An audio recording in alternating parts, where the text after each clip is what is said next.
Daily Broadside, day 426.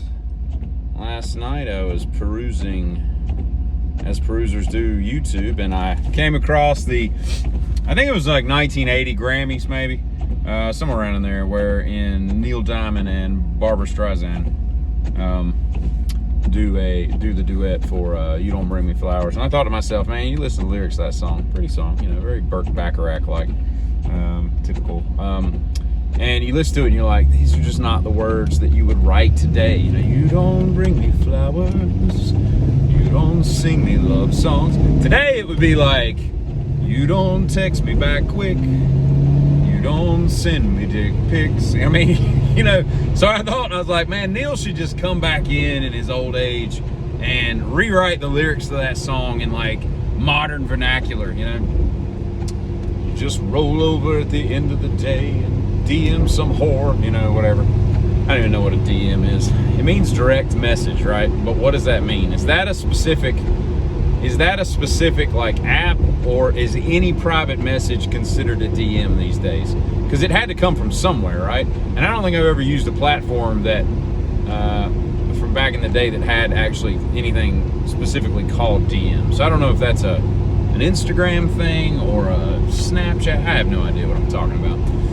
But anyway, I went to a restaurant 2 days ago, and it was a fast food restaurant. And I try not to eat that crap any more than I have to, but sometimes, A, it tastes good, and B, I just don't have any other options. I can't talk.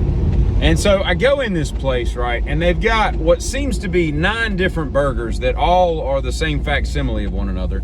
And I'm trying to decide based on price and what it looks like on the menu board as to which one I want. And so I decide I'll take a number 4, and I just want cheese, ketchup, pickles, mayonnaise, lettuce. And she's like, it comes with Thousand Island dressing. I'm like, no thank you. Hold the Thousand Island dressing.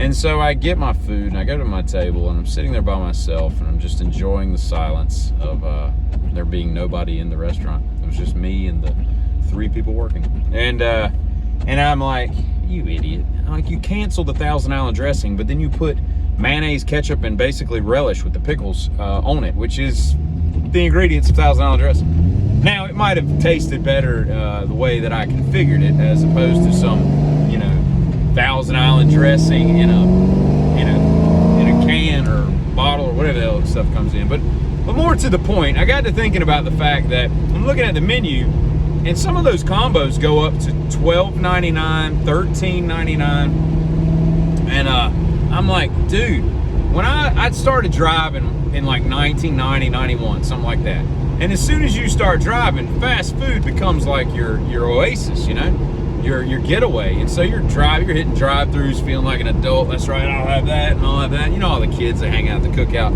We didn't have cookout when I was a kid. We had Central Park, which I don't know if those still exist, but to this day, one of the best burgers ever.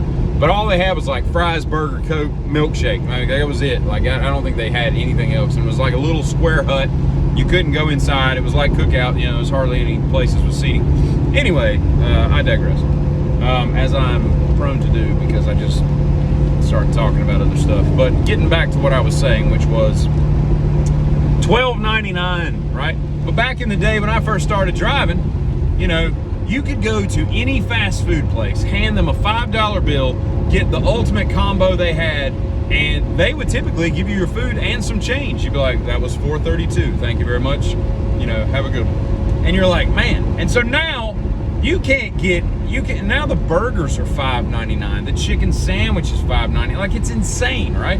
And I understand it's all relative, inflation, whatever, but my question to you is, if you start talking theoretically, right, in 30 years, basically, we have almost tripled the price of a combo at a restaurant. At what point, at a fast food restaurant, at what point does it get to the point where you're like, yeah, I'm just not paying that? Because theoretically, in 25, 30 more years, a combo at Wendy's is going to cost you $30, $31.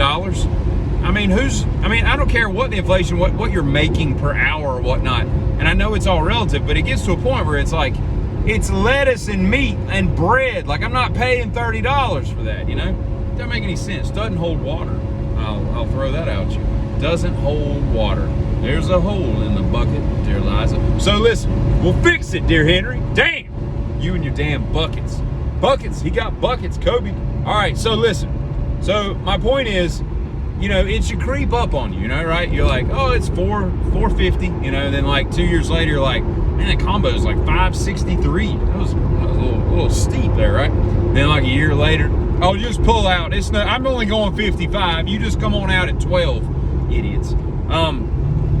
I shouldn't have to like downshift into like third on a major highway. It's not a major highway. It's a thoroughfare though, because I'm thoroughly going. Anyway.